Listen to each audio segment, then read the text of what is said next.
Good day, everybody, and welcome to another edition of the Military and Foreign Affairs Network. I am your host, the voice of reason. Today, we are covering the ongoing situation between Russia and Ukraine, and obviously the West. And I have my good old Rondelli Foundation map up there showing the disposition of Russian forces prior, very important, prior to the current buildup by Russian forces. Many of these units that you currently see on the map, especially some of the army groups in uh, uh, to the east of the Ural Mountains and out towards Siberia, have been in fact moved to the border of Ukraine. So, what are we seeing today in terms of some of the headlines coming out from both mainstream and not so mainstream news outlets?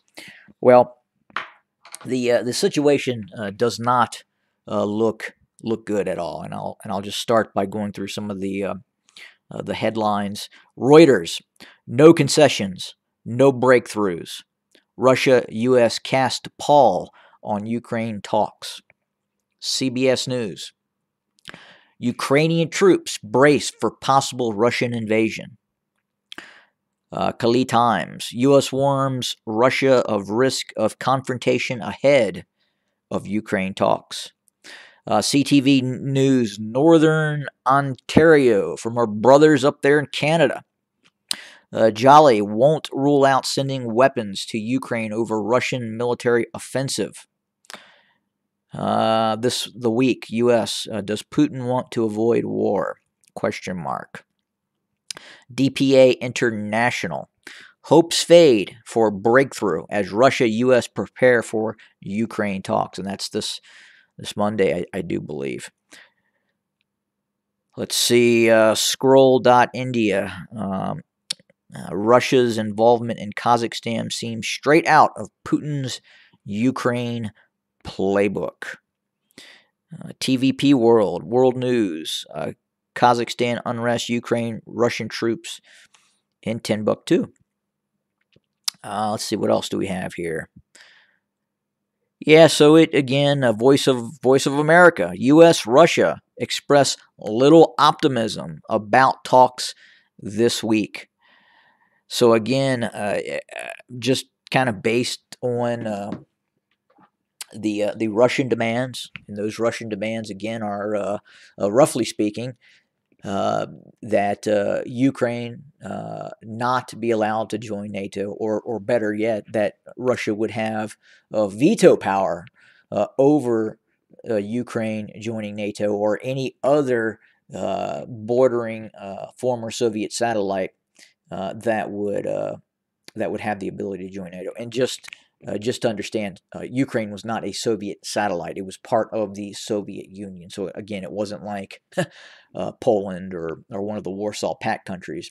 Ukraine was part of the Soviet Union, for those of you that did not live through the Cold War. And again, for me, in the present time, being a former Cold Warrior, so to speak, again, the whole concept, if we would go back to the 80s, we would have talked about Ukraine joining the North Atlantic Treaty Organization, which again was part of the Soviet Union. It was just something that it would never have even been thought of, much the less Estonia, Latvia, and Lithuania, and those are active part of NATO now. But again, the Russians are looking for that. They're looking for the veto ability for Ukraine, possibly Georgia, and then obviously they want a reduction or removal of forces from those new NATO members such as Estonia, Latvia, and Lithuania, or somewhat the newer additions of NATO, so to speak. And then again, that would include Poland as well, and Romania, and the Aegis Ashore system that is in Romania as well. So that is obviously on the table too.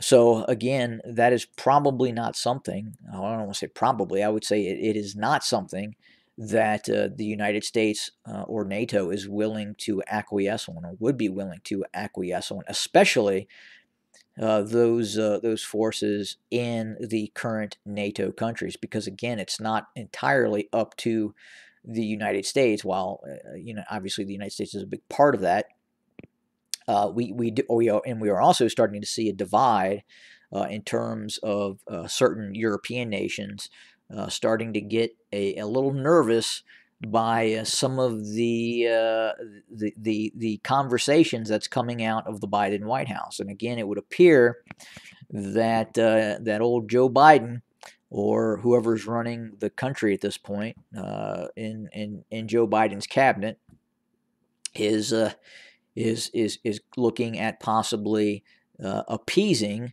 Vladimir Putin in some way. And again, that is making the Europeans very, very nervous, especially those newer members of NATO, i.e. Estonia, Latvia, Lithuania, and Poland. And as I talked about before in previous videos, again, even if there was a military operation by the Russians to seize control of the Baltic states, in Estonia, Latvia, and Lithuania, I do not believe that Western Europe would come to the aid of the Baltics. I don't believe that they have the capability to come to the aid of the Baltics. I don't think Germany, which has let its military atrophied, would have the ability to come to the aid of the Baltics, nor would they have the desire to come to the aid of the Baltics, and hence you would see NATO basically dissolve or take on some new form. Turkey. Again, if we saw an operation by the Russian Federation to the Baltics, Estonia, Latvia, Lithuania, I do not believe we would see Turkish forces getting involved in said conflict. So again, you would see NATO basically become irrelevant if, in fact, the Russians entered the Baltic states. I think probably the red line for the West and even Germany would be a military operation by Russia against Poland. And I again, at this point, the Russians would have a great deal of difficulty with that. For one, we would probably see NATO intervention if they tried to enter Poland, as that would put then Russian troops on the border with Germany, and the Germans would not at all like to see that occur. But in terms of an operation against the Baltics, again, I do not believe, and I think it was a strategic error to have Estonia, Latvia, and Lithuania enter into the NATO alliance, especially when the NATO alliance has atrophied the way it has atrophied. So again, obviously. Post-Soviet Union, the Russian military was not in a situation where it could threaten Western Europe. And without that threat, the Germans, who have nanny-stated its society, it doesn't have a warrior culture.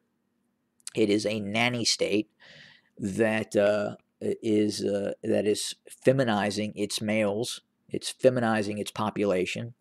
And I don't believe that it would have the ability to really do anything at this point, especially if we saw an operation into the Baltics, and then both the U.S. White House and other members of the European community have stipulated they're definitely not going to come to the aid of Ukraine. So no one is going to go to war for Ukraine.